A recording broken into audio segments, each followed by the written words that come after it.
Well, welcome to another episode here at Hack Your Finances, where we talk all things money, but with a fresh perspective, helping you go to the next level in your finances, in your generosity, being able to live an abundant life.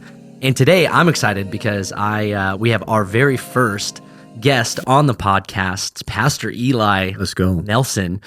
Bro, I'm so pumped to have you on this podcast. Looking forward to it. Go back a long time. I was thinking about it. I was like, I don't know if we're quite at 2 decades, but at least 15 years. At least 15 years. And so I'll give the listeners a little bit of a insight into who you are. But you are my pastor of My City Church. I'm super pumped to have you on this podcast. I think you bring a very unique perspective when it comes to money and when it comes to finances. You help run a glass business here in Omaha, super successful. Prior to being a lead pastor, you've always been a guy that's about building the kingdom, building God's house, and doing it the right way, and handling your money the right way, and handling church money the right way. And so, yeah, I'm just excited to dive into any and all of those topics, and just hearing about how God's, moved in our church, moved in you. And I'm really pumped to chat more about that. Well, coming back to a little bit info about you, Clyde, is you're actually the first person to ever knock me out. That is true. That is true. I've always wanted to have a rematch now that you're substantially larger than me, but it was so much that people thought we were a match to have together. Back then, I was so much smaller that they thought it was a fair match for us to have a little boxing match with no headgear, and I think we had mouth guards though. We had mouth guards, yeah.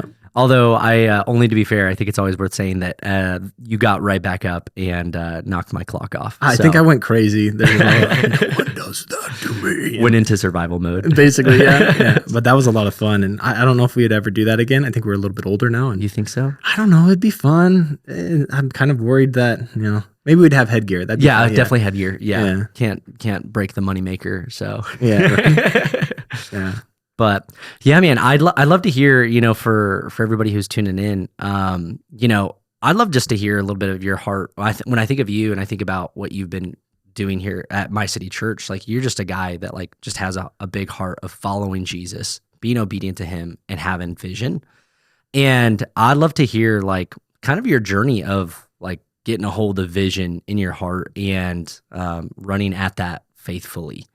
Yeah, that would, well, first of all, I'm super honored to be on the podcast and to be even just chatting with my bro here. And so I believe this is going to help a lot of people. And I'm excited to see where Hack Your Finances is going, because I went through it myself and I thought, man, this is going to be such a blessing to the church. And when I say the church, I mean every single believer in Christ, that there's just another revelation that comes with being a good, godly steward of what God has entrusted you with. So I'm super honored to be on the podcast today and really excited to see how God and where God is going to take you and your wife as well in the months and years to come.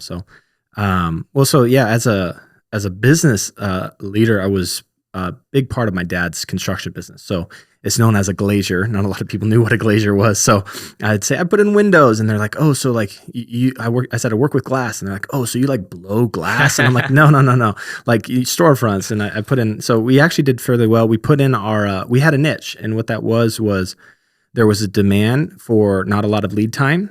So you call us up, and we can get stuff in 2 weeks, not 2 months. So my dad found a niche, and he's like, "That's the role that I am going to fill, not in an effort to make money, but an effort to fix a problem," right? Which I think is a great perspective that every single business leader needs to have. You're not trying to make money. You won't make money. But if you solve someone's problem, if you approach your business in a way to help someone, naturally people are going to pay you to solve their problems. So that was kind of the environment that I was thrusted into. I say thrusted because my dad had a tough time finding some employees, high driven, long hours, they run to go get tools. They don't walk. And he's like, you know what? I'm just going to make my own. That's how he says. He's like, I birthed you into this world so I could have a great employee. That's another hack for business owners. If you can't find good employees, you make them. Exactly. And so that was me and my 4 brothers. We were a big part of the company.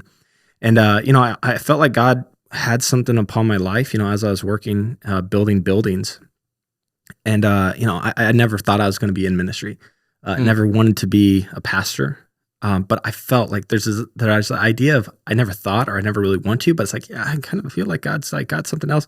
Because usually sometimes God will call you to things that cause you to die to yourself and tie to your own visions, not realizing that was the dream all along. Wow. And what I found out is I ended up going to Bible college just so I could give tools so God could use me, because my life really got changed in high school.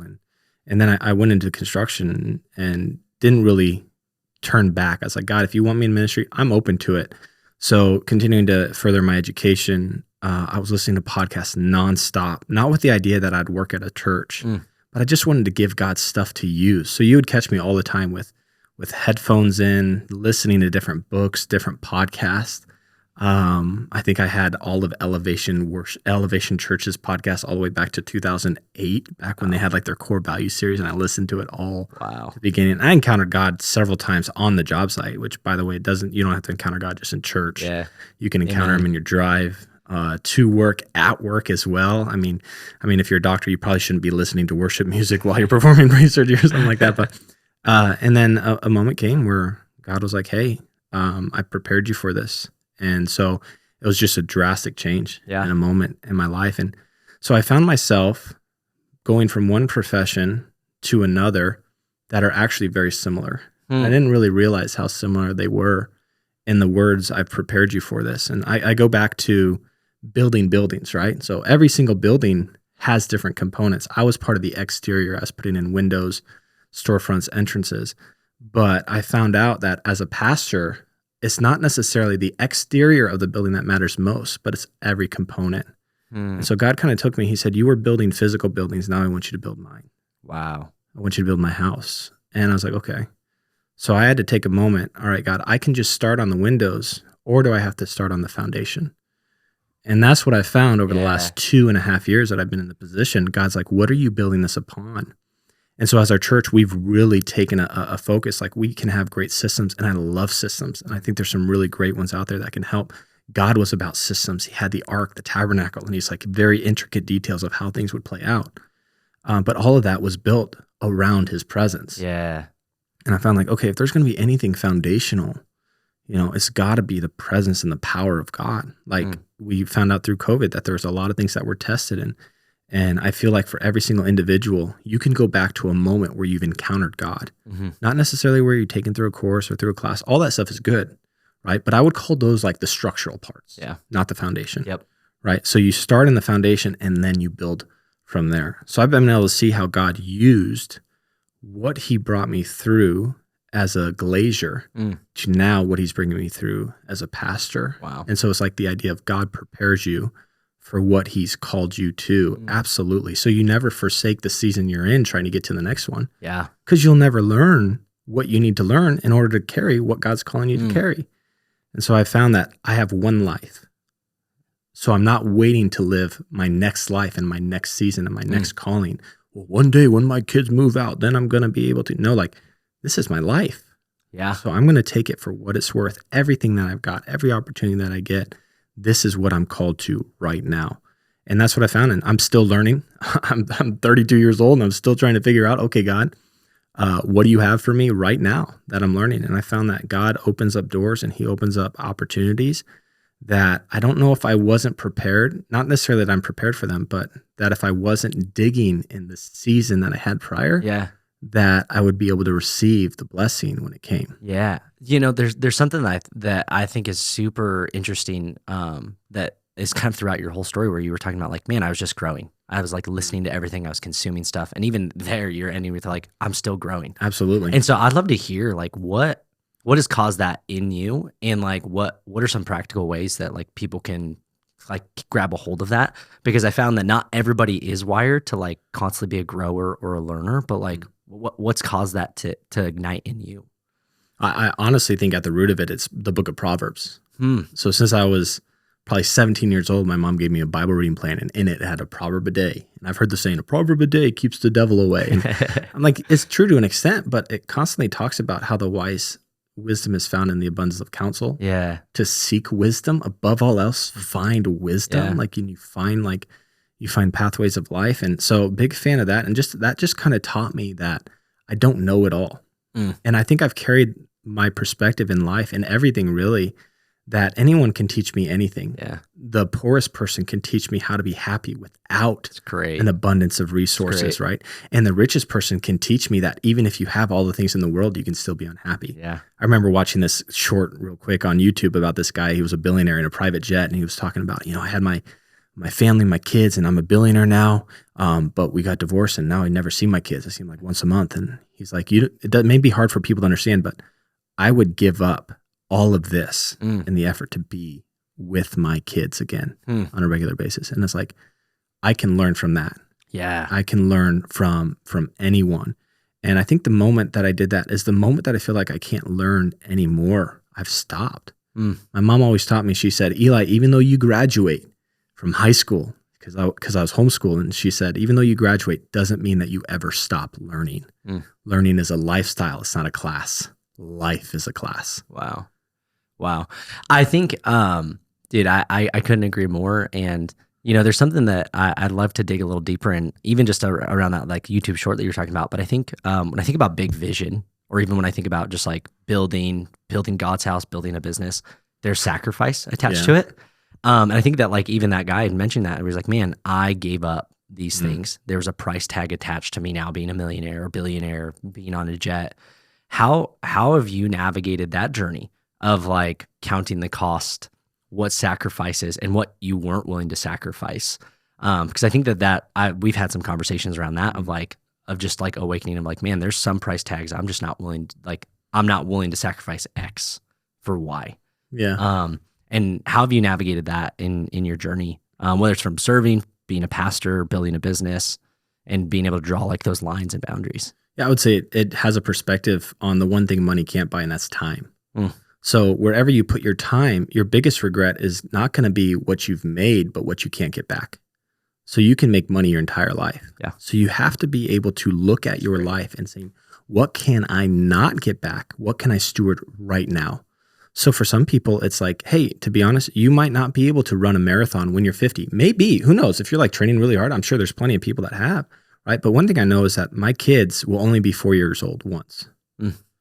So like Kelly, my wife, she has her master's degree, and she's like, well, man, I feel like we did that and I'm not making any money towards that. And I'm like, well, maybe there's some opportunity, but with the season that we are in right now is we got 4 little ones. And if we have 4 little ones, we won't have 4 little ones for very long. And one thing that on the idea that I'm always learning, every adult said they grow up so fast. So I took a moment and I'm like, if I'm hearing every adult say that, every parent say that, then maybe they do really grow up so fast. Now, is the idea that they grow up fast, or I actually wasn't really present, so that by the time I recalled what had happened, it was too late to do anything about it? Wow. And so I'm a person, me, I'm always capturing stuff on my phone. Like if there's any video of anything that has happened, you're like, guys, Eli's got it on his phone. Like I pay for money to be able to access that at any moment. Yeah. Right. So I have it on Amazon Photos, and that's just the cheapest way I found that. I want to be able to access my memories. Because I say it to my wife, like the reason why I record stuff is because I'm not that good at remembering stuff. And I feel like if you never remember your life, did you ever really live it? Wow. So if I want to live a life that is fulfilling, I got to be able to remember. And sometimes some parents in here, this might be able to help. They think, man, I was just never really present. Well, you might have been more present than you think you were. You just might not have captured the moment. But when you go through and you're like, wow, actually we did go here and we did go there and we did go. And then you got to dive into the idea of like, what are your kids really looking for? And where do they find most love from you? It's like, I asked Winston, I was like, Winston, when do you feel like you're most loved by me? Is it when we cuddle together? Because I'm thinking like, okay, because some parents like to approach it loving their kids in a way that helps them feel better, not how it helps their kid feel better. Ooh. So who are you really loving? Are you loving yourself? Wow. Or are you loving your kids? That's so great. So you have to be able to ask your kids, how do you feel loved by me? And Winston just says this, he says this real simple, when you play with me. I'm like, so like, what about when I cuddle with you? He's like, well, that too, but like mostly when you play with me. I'm like, okay, well, all right. So I'm trying to make it more point. How does he receive love? That's how I'm going to give love. Wow. And I found that as I start to fill his cup, my cup actually becomes full. But when I fill my cup, I'm actually the motivation of the love that I'm giving. And is that really love? And so we found out an idea of there's certain things that we have to trust God with and certain things that we have been entrusted with to steward. Mm. And what I found is that our kids have been given to us. They will not have any other dad. My wife will not have any other husband. Yep. So I know that has been given to me. Mm. Our church can find another pastor. Mm. And frankly, people do. I mean, I've had different pastors in my life. I've found different pastors and I've been fine. But I've only had one dad, only had one mom. Mm. And I've only had certain brothers. So those are like the relationships that I know God has given me. Yeah. So I'm called first to steward that. Yeah. How do you like navigate that? I don't know if there's a tension in your soul that you feel. I'll share my tension that I feel sometimes. I think it's something that I'm like currently navigating. I'm working a W-2 job, full time. We're building Hack Your Finances and have 2 kiddos, a 4-year-old, a 1-year-old, and a wife, and like juggling all of the plates and trying to keep on top of it. And I feel this tension of like Hack Your Finances is birthed out of burden. It's not birthed out of like, well, this sounds like a fun thing to do, or like I need to do it to like make more money or whatever. Like it's none of that. It's birthed out of burden. And so I'm trying to navigate this. Like I feel such a distinct burden to help people, and navigating the like, I am fully present dad. I'm fully present husband. I serve in our local church. I'm fully present in my job and doing Hack Your Finances. And like, I don't feel like it's a prioritization, but like, how do you navigate the internal feeling of like, I don't feel like there's enough to give. And maybe that's not, I don't know, maybe that's something that like isn't a tension point for you, but is like my active thing that I'm trying to navigate is like how to navigate that tension of like burden, purpose, passion, and priorities. Well, let me ask you the question. If that burden, passion, priorities wasn't there, what would you do? Oh, yeah. I mean, the really honest answer is, I love spending time with my kids. Yeah. Like I made my wife joke and she's like, oh, maybe I'll be a stay-at-home mom.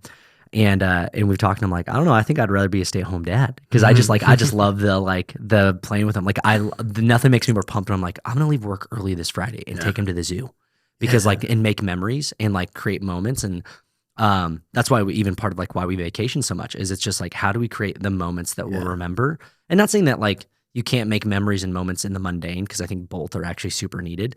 Because if all you remember is the mountaintops, like that's actually there's not a whole lot of oxygen up there, so you can't live up there. We need those valleys to be able to create the mountaintops, And so so I think that's the interesting thing. But I'll go back to like if those things weren't there, I actually don't know, because like I'm so thankful that they are there. Yeah. It's the whole like.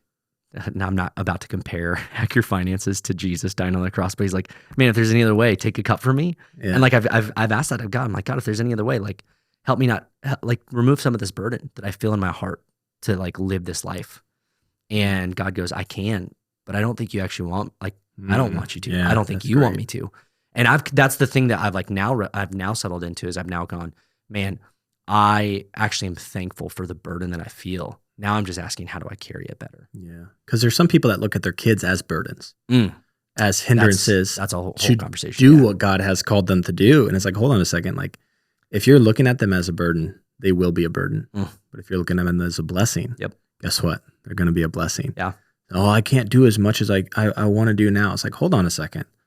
Like, this is your life. So love on your kids, and you won't have them very long.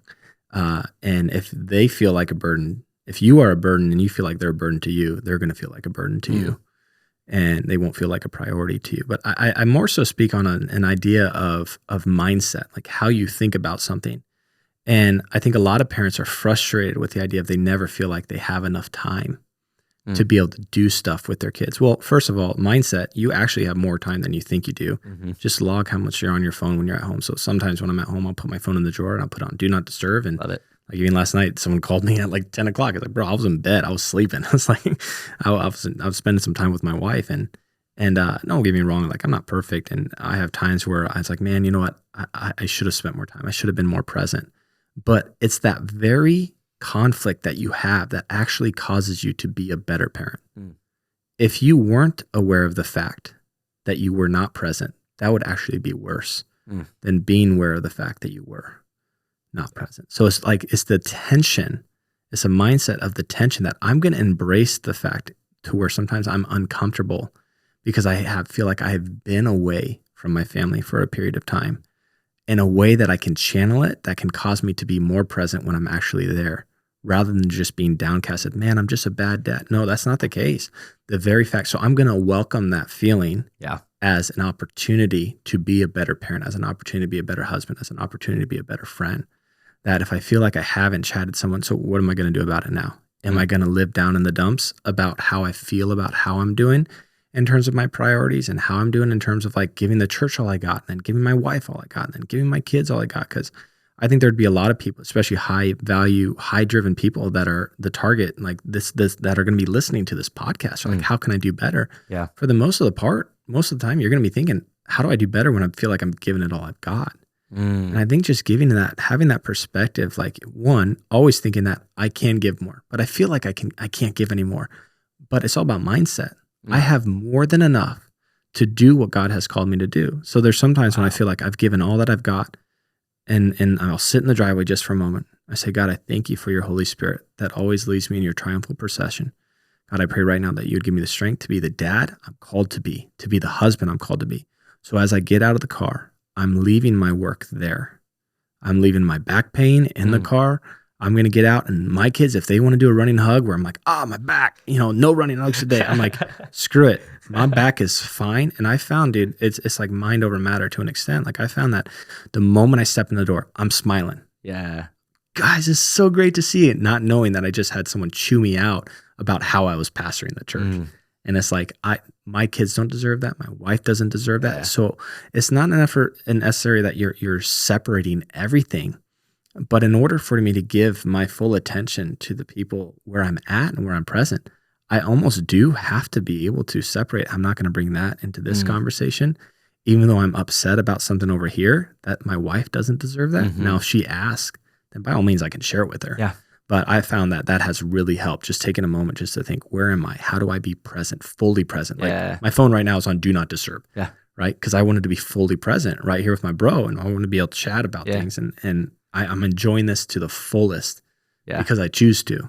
Yeah. I was thinking, love that you opened this conversation about like, man, it's about the foundation. And I love that our whole conversation has been foundational things where it's like, man, if people might be listening to this podcast and you're like, we're not talking about money. We're not talking about business. And you're like, no, but these are the foundational things that you got too many people that are like, I want to build this big old business, but it's like, well, your home's a wreck, your family's a wreck. And so, these are the things that you're actually going to be able to build upon. And I know too many people that have big aspirations, big goals, big desires. But when push comes to shove, you go like, that tower ain't going to stand because the foundation that you're building upon, your family, your faith, your relationship with God, your relationship with your kids, those things are in shambles. And it makes it really, really hard to run hard to build anything significant if those things aren't actually in order. And so I love that foundation is a part of you, who you are in your character.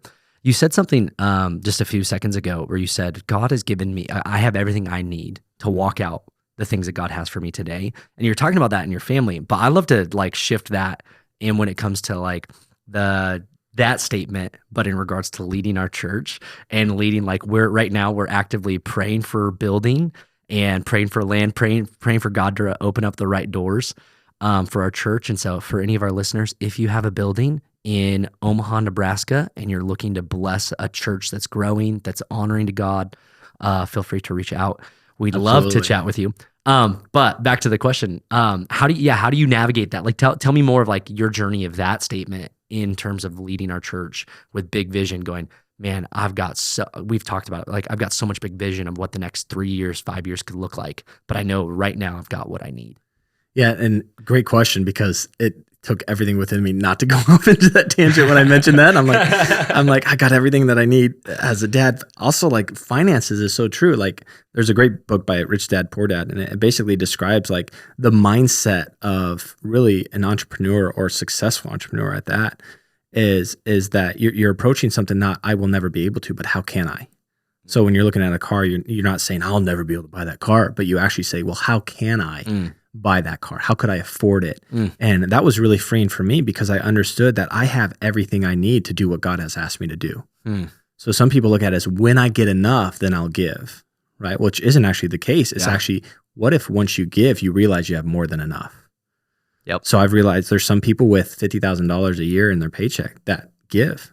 And there's some people that make $150,000 a year that actually have no margin to be able to put God first in their finances through the tithe.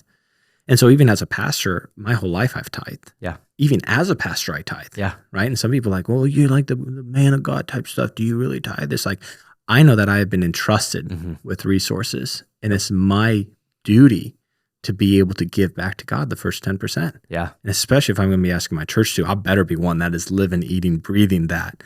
Right. So, and really it's a conviction that was instilled in me as a child. And I can tell you that there's been seasons in our lives personally where we've had more than enough. And there's been seasons in our lives where we're like writing the check to pay for our apartment's rent. And we're like, this is frustrating. And at the same time, and what we found out is that we've never been in need. We've never been, surely there's wants, but I can tell you, there's always something you can want. The moment you have, I was watching this video of a guy driving a Lamborghini and he's looking over at the Bugatti. I'm like, hold on a second, like the Lamborghini, right? it's like, oh, but I want that. It's like there will always be something more that you can want. So there is a level of biblical truth that godliness with contentment is great gain. Yeah. Right. So do you have enough to do what God has? Well, one day when, then I'll be able to. I can tell you never will be able to. You'll never start. So there's things in our lives and things that God's called our church to that are burning inside my heart, whether it be things like recovery homes, academy, because biblical education is so imperative right now. And so it's been burning upon Kelly and mine's heart. We homeschool our kids. And we believe that Omaha, especially the area around Omaha, needs to have biblically based education. And that's burning on our hearts. And so people kind of ask, like, when is that going to start? And I'm like, you know what? I've been waiting on God. But at the same time, I feel like God's saying, hey, I've been waiting on you. Right? So some people fall into that camp where they're like, God, once you open the door, then I'll walk through it. And it's like, hold on a second. Like, when are you going to knock? You know? So right now what we're looking at is we're starting to prepare the stuff and to be able to develop an academy already. And it's like, well, how do we do that if we don't have the space? I don't know. But if the moment we find the space, that's when we start. Tell you what, we're not going to be ready to run through the door when it opens. Yeah. Right? So right now what we found is that we're not waiting for the door to open to be ready for the door to open. That's so good. Right. That's so good. I think to help some of our listeners, you might be thinking like, I'm not building a church building, or I'm not building an academy for a church. I just want to tell you that's so applicable to every space of business. That I think of like real estate is one of those things where people are like, I just can't get into it. I don't have enough money. I don't have enough tools. I don't like. It's always that like place of like lack of like poverty. Of like we don't have enough to do the X thing. And what I found is, whether it's real estate, whether it's like vision, like if you've got a great deal, you can always find money. Like if you're trying, like if you found a property for $1 million that somebody's selling for 200K, you could go find 200K. You know what I mean? Like for any listeners out there, you're like, I don't know how to do this because I don't have enough cash money. Like you find a great deal, you can go find money. And I actually believe that when it comes to vision, where I'm going, man, it's there. And I'm pumped because I know that the work's going into it. And I'm excited to see people grab a hold of that and go, I can sow into that. I can invest in that. I'm willing to give to that. I believe whether it's through this podcast in the name of Jesus, or just even through our church, where people have that ignited in their hearts and they go, man, I want to sow into that. Because I 100% agree. I think that there's such a need in Omaha, a need in the U.S., a need in our world, to see God's church expand. And I do believe that includes like great biblical education and great biblical teaching. Like that, we could go into a whole history lesson of education in the church and everything like that, but I'm so pumped for it. Well, even if you're talking about that idea of I have more than enough to do what God has called me to do, whether that be starting a business, and if you find a deal, you will find the way to get the money for it. And I go back to even my idea of saying like, well, I just felt like God was calling me to something, so I'm going to start digging now. Like I'm going to start digging now. Wow. So what does that mean? That's educating yourself now.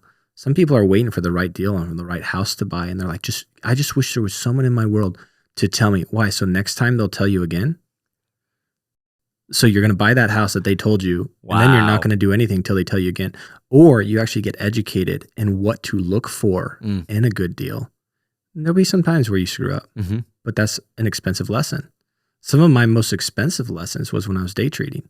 Mm. I made a lot of money day trading, and I also lost a lot of money day trading. I made more than I lost, but that's always good, Yeah. right? But it's the idea of like, I'm going to educate myself. I didn't just go into it, but I bought a course. I got trained by a professional. And I knew that I wasn't just going to jump into it haphazard and throw 50 or 100 grand into the stock market and just, hey, it's like gambling, because some people do that. Sure. And so they'll throw themselves into real estate and they'll buy a house. And it's like, hey, like, did you even check like why the house was so cheap? Right. So we're looking at land for our church and like, man, this seems like a really good deal. But we got a good architect that's looking. He's like, this is like in 10% floodplain, right? It's like, And he's like, you actually can only put like a 2,000 square foot building because the rest is all floodplain. I'm like, well, that makes sense. But anyone just sees a good deal and I'm going to throw money at it. And it's like, no. Properly educate yourself. Yeah. Right. Find out why is it so good of a deal. And then what that does is it trains you to find the right deal. Right? Because that may not be the one, but it may be the one that leads to the one because you took the time to actually find, what am I looking for, whether it be a fixer upper, something that has a high rate return on your rent, if you're renting it out, or if you're Airbnb it out, you're trying to find like, what is going to give me the best return? The best thing you can do is educate yourself. Right? And now rather than just, well, I'm going to watch this thing and I'm going to find a coach and I'll just ask the coach. No. Basically, they're just doing it for you. And frankly, what I found is some of the bad coaches will then just do it. So it's like, if you want to find a good deal, you're competing against the other hundreds and thousands of people that are also trying to find a good deal. Yep. So it is a level of, there's competition, and that's why the best stand out. Like, so as an employee or a husband that's providing for his family, you're competing against every other person in the region, in the city that you're at, to find a job to take care of your family. Right. And so to the best educated, to the best worker, right? So if some of the people that are competition based, it's like, that might be a little bit of fuel for your fire a little bit. And if you're looking for a certain house, you're competing against, guess what? Every other person that's looking for a house. And so I'm looking at the real estate market right now and people are thinking, man, it's just maybe a tough time to buy. And I know what's going to happen with the prices. I saw this meme. It was like a next gen person waiting for the housing market to crash. And it was just a video of a truck about to crash for like 30 seconds. It's like, it's never going to crash. And it's like, I don't know. We don't know what the future holds. It's only crashed twice in the history of the housing market. And it's like, so keeping that as perspective, but we've had just the conviction. It's like, you accumulate real estate. Sometimes you can sell it. Some people do sell it. And frankly, land and real estate for the most part is something that won't really go down in value, won't really disappear. And land's the one thing God gave and said, go be fruitful and multiply over. And so it's like, well, when do we wait? If we're wanting to buy a different size house, because we got 4 kids and, it's not that we can't make do. We have more than enough to do, but it's like, we're also looking at what we could and want to do. And it's keeping the perspective that you might not ever get a better chance, but I'm not going to operate out of fear. Yeah. Right? I'm not going to operate. I'm going to be strategic. I'm going to try to find the best margin. I'm not going to rent out my today, sacrifice my today so I can move in, or my tomorrow so I can move into something today. Because we know the type of lifestyle we want to have 10 years from now, what we want to be able to put towards. So if we could afford it, doesn't mean we should. So that's something that we're like, that I think anyone really should have the mindset to have. Yeah, I 100% agree. I think when it comes to trying to navigate that like decision making of like, I don't want to make a decision out of fear, but I also don't want to make just a decision to make a decision. And I think especially as believers, like I'm so thankful for the Holy Spirit that can be the guide when we're trying to make these decisions, where you're like, man, is right now the right time to buy? Well, like I'm a big believer in the long term of real estate as well. So I'm like the age old saying where it's like, when's the best time to buy a house? Yesterday. Yeah, yesterday. When's the second best? Today. And the third best is going to be tomorrow. Yeah. And so like I'm a big fan and believer of that, and like we want to continue to sow into that space and invest. But it's one of those things, whether it's church buildings, whether it's building a business or whatever. Like when's the right time? Like the economy. When's the right time to do X, Y, Z? And it's so interesting of like living in that balance of trusting God, listening to the Holy Spirit. And then also just knowing that like God moves in your moving. Yeah. And sometimes people get like paralysis by analysis and they're like, let me analyze 1,300 deals and find the right perfect thing. And you're like, there's no perfect time to start a business. Yeah. There's no perfect time there's no perfect. It's just practice and seeing what God blesses, seeing what you feel peace on. And that's just been our story and our journey of every move that we've made, whether it's job changes, whether it's buildings, or real estate opportunities. And even just like wherever we plant our feet, it's always a question before God where it's like, man, the grass can sometimes look greener, but the grass I want to be in is the grass God's called me to. It's wherever you plant your feet. Yeah. Because anyone's become a millionaire doing anything, building these mics, this desk, right? The cameras that we got here, like a fence company, a landscape company. Like some people are like, well, I just want a white collar work. It's like, there's a lot of money in blue collar work. I don't know about you, but plumbers make some really good money. Now it's hard work, right? Physically, but there's also great opportunity there. So if you just keep the idea that as I apply myself, any door, any yard can look luscious and beautiful if I put a right amount of fertilizer and I mow the right amount of times, I water it enough, and I can make it look immaculate. Yeah, 100% agree. 100% agree. Well, as we wrap up, I wanted to ask you, one of my final questions to you is just around, bro, you're one of the guys I look up to when it comes to like, I just know you manage your money really well. I've seen you and Kelly do it the right way.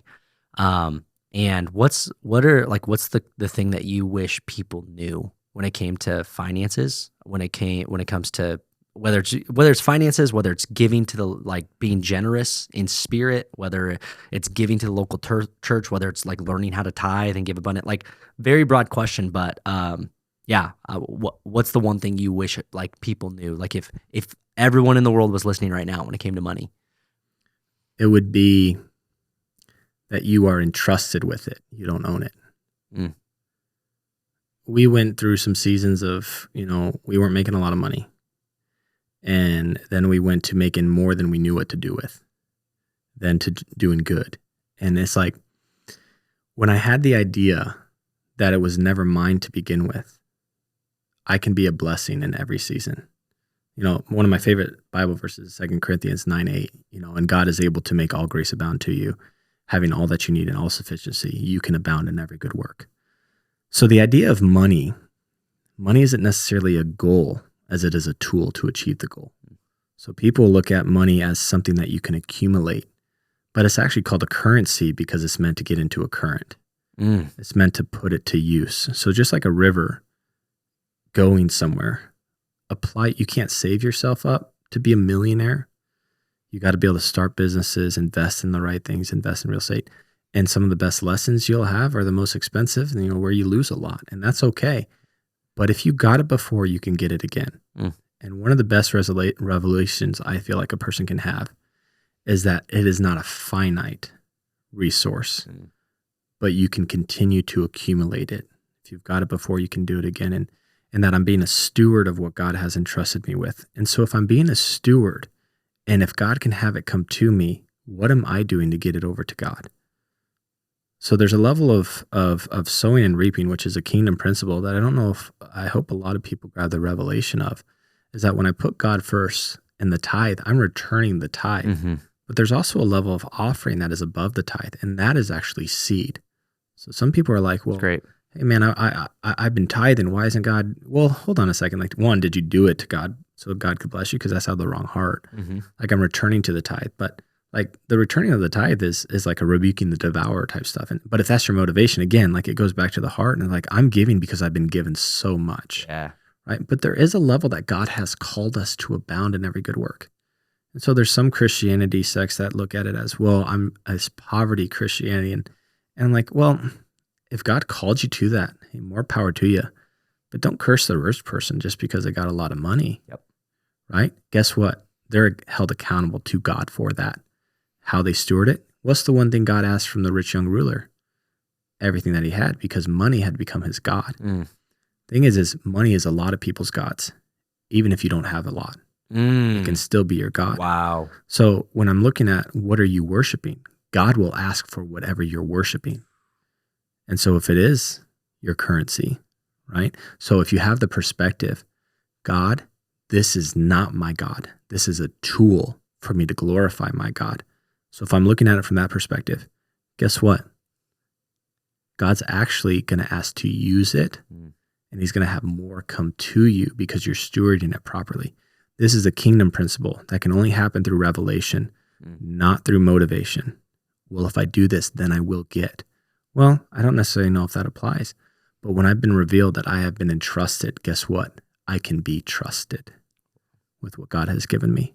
And so I've seen that as I've opened up my hands and I live with open hands to be a good steward with what God has given me, he is able to make all grace abound to me. So I have more than enough than what I need, and get this, so I can abound in every good work. So I'm blessed to be a blessing. So one of the things, I don't carry a lot of cash with me because I'm always giving it out. Right? So I'm like, God, I'm not gonna. But now, guess what? I'm seeing people go around, hey, we take Venmo. It's like, well, I guess because you got some of those phones and you get some free government phones, and then people actually take Venmo for like, hey, you got $5 and Venmo me real quick. And it's like, no. But I found is that I'm a steward. So if I live with closed hands, holding on to thinking I'm never going to get anything back, guess what? I never have my hands open enough to be able to receive what God has coming. That's what I wish everyone got. Yeah. Man, what a powerful way to wrap up our podcast. How can people find you if they want to hear more from you? And how can people find you? Well, my phone number is, no, I'm joking. I mean, they could reach out on Instagram, Eli Sean D. Nelson. Eli Sean's my full name.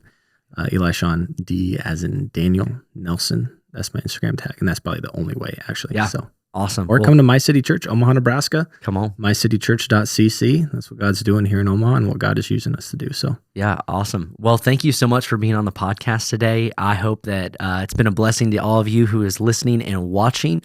So make sure if you like this episode, drop it in the comment section, leave a review. We'd love to hear what is hitting home for you, what resonates with you and what's encouraging.